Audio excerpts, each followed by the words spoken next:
Assalamualaikum warahmatullahi wabarakatuh. Hello everyone, good afternoon.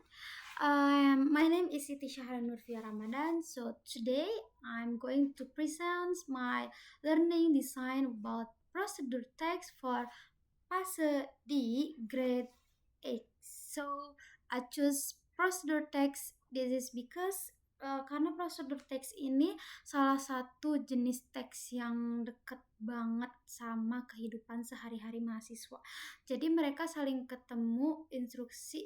Jadi mereka tuh saling berkaitan gitu dengan kehidupan sehari-hari dengan kita. So next,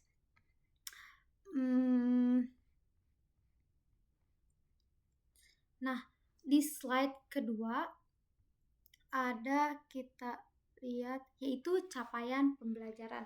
Nah, pada teks ini saya ingin menjelaskan capaian pembelajaran yang ingin dicapai sama si murid ini apa gitu. Yang pertama ada listening, speaking, understand the overall flow of information, main ideas, and detailed information from oral procedure text about everyday topic or topic related to students' interest. Use English to retell steps and express ideas oral using simple sentence in context. Nah, di bagian ini siswa diharapkan mampu memahami informasi dari teks prosedur yang mereka dengarkan. Jadi si siswa tidak hanya mendengar tapi juga memahami isi instruksi tersebut. Setelah itu mereka menyampaikan kembali langkah-langkahnya secara lisan menggunakan bahasa yang sederhana. Nah, yang kedua ada reading and viewing. Nah, reading and viewing ini si siswa ini membaca teks prosedurnya, lalu memahami isi teks tersebut. Nah, mereka itu mencari informasi penting seperti tujuan teks, bahan-bahan yang digunakan, dan urutan langkah-langkahnya. Yang ketiga ada writing presenting. Nah, setelah siswa memahami teks melalui kegiatan mendengarkan dan membaca, selanjutnya mereka itu menulis teks prosedur mereka sendiri. Setelah itu mereka mempresentasikan hasilnya di depan kelas. Jadi pembelajarannya berjalan dengan berurutan mulai dan memahami sampai menghasilkan teks. Nah, yang slide ketiga ini ada tujuan pembelajaran. Nah, ini juga ada 3 tahap. Ada listening, speaking, reading, viewing, and writing, presenting. Nah, yang pertama ini mengidentifikasi informasi pada teks lisan melalui multimodal sederhana tentang prosedur teks, menemukan tujuan, bahan, dan langkah-langkah dalam prosedur yang didengarkan, merespon teks lisan dengan prosedur teks baik secara verbal maupun non-verbal. Nah, untuk listening speaking ini siswa diharapkan mampu mengidentifikasi informasi dari teks prosedur yang mereka dengarkan. Misalnya, mereka bisa menemukan tujuan teksnya, bahan yang digunakannya apa, dan langkah-langkahnya. Selain itu, mereka juga bisa menceritakan kembali nih langkah tersebut secara lisan. Yang kedua ada reading and viewing. Nah, kalau misalnya untuk reading and viewing ini, siswa belajar mengenali struktur teks prosedur. Nah, mereka itu memahami bagian goal, material, dan step. Selain itu juga mereka memahami informasi tersurat maupun tersirat dalam teks. Yang terakhir ada writing presenting. Nah, untuk writing presenting ini siswa diharapkan mampu menulis teks prosedur sederhana dengan urutan yang runtut lalu menyajikannya di depan kelas. Jadi pada akhirnya siswa tidak hanya memahami teori tapi juga mampu untuk menerapkannya. Nah, next yaitu ada alur tujuan pembelajaran. Nah, pada slide ini juga ada 3 gitu, sama seperti ini. Nah, di slide ini tuh dijelaskan bagaimana sih tujuan pembelajaran itu dicapai di kelas gitu. Kan yang pertama ada listening, speaking, menyimak teks, lisan, how to make a cup of coffee. Nah, menyimak dulu. Nah, melalui kegiatan menyimak, siswa bisa berlatih menangkap informasi dari atau penjelasan yang mereka dengar. Nah, setelah itu siswa ada reading and viewing, membaca teks prosedur pendek yang disertai dengan gambar pendukung. Nah, di tahap ini mereka mulai mengenali struktur teks dan bahasa yang digunakan.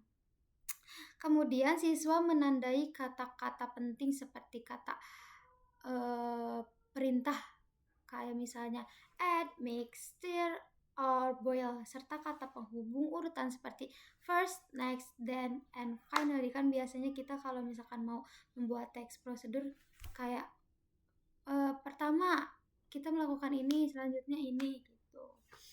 Nah, setelah memahami, contohnya siswa mulai nih menulis teks prosedur mereka sendiri sekitar 5-7 langkah gitu. Misalnya gitu. Nah, di akhir pembelajaran mereka mempresentasikan hasil tulisannya di depan kelas. Jadi pembelajaran dilakukan secara bertahap dari menerima informasi sampai memproduksi teks sendiri. Next, ada materi esensial. Nah, ini ada banyak, ada 12. Aku singkat. Jadi yang pertama itu pengertian teks prosedur, yaitu teks yang berisi langkah-langkah atau instruksi untuk membuat atau melakukan sesuatu. Lalu si siswa ini belajar struktur teks prosedur yang terdiri dari goal, materials, dan step-nya. Nah, selain struktur, siswa juga mempelajari unsur kebahasaannya, misalnya imperative verbs atau kata kerja seperti put, add, stir, mix, and boil. Nah, kemudian juga nih si siswa belajar sequencing words seperti first, next, text, after that. Nah, materi-materi ini penting karena akan membantu siswa menyusun teks prosedur yang jelas, runtut, dan mudah dipahami pembaca atau pendengar. Nah, nextnya ada proses pembelajaran, ada stage BKOF, MOT, JCOT, ICOT. Nah, tahap pertama yaitu building knowledge of the field.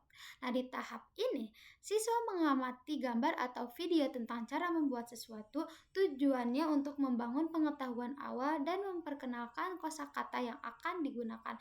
Nah, di sini tuh ada dengan durasi sekitar 10 menit.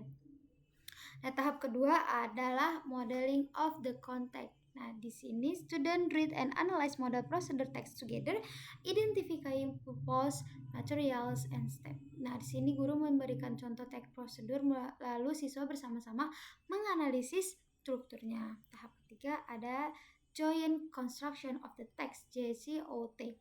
Pada tahap ini siswa bekerja dalam kelompok untuk menulis teks prosedur bersama. Lalu tahap akhir ada independent construction of the text. Di tahap ini siswa menulis teks prosedur mereka sendiri secara mandiri dan mempresentasikannya.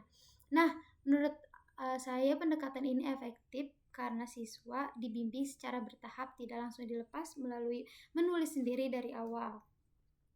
Yang terakhir pasti ada assessment, yaitu penilaian. Ada 3 stage juga, ada initial assessment, process assessment, dan final assessment.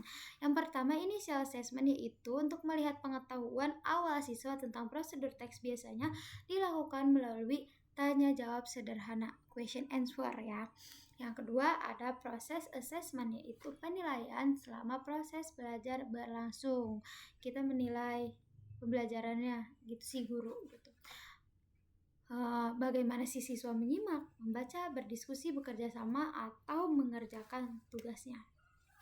Yang terakhir ada final assessment, yaitu siswa menulis teks prosedur secara lengkap dan mempresentasikannya. Lalu melalui penilaian ini si guru bisa melihat pemahaman siswa terhadap struktur teks, penggunaan kosakata, dan mampu mereka menyampaikan isi teks.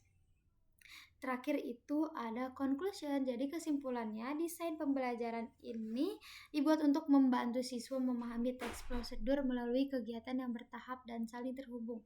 Si siswa tidak hanya belajar tentang definisinya, tetapi juga mempraktikkan bagaimana memahami instruksi, menulis instruksi, dan menyampaikan instruksi menggunakan bahasa Inggris. Nah, melalui materi ini siswa dapat mengembangkan kemampuan listening, reading, writing, and speaking secara bersamaan.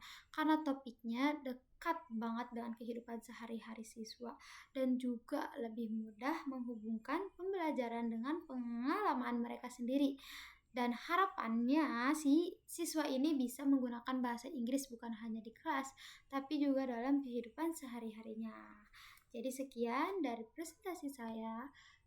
Terima kasih atas perhatiannya teman-teman. Wassalamualaikum warahmatullahi wabarakatuh.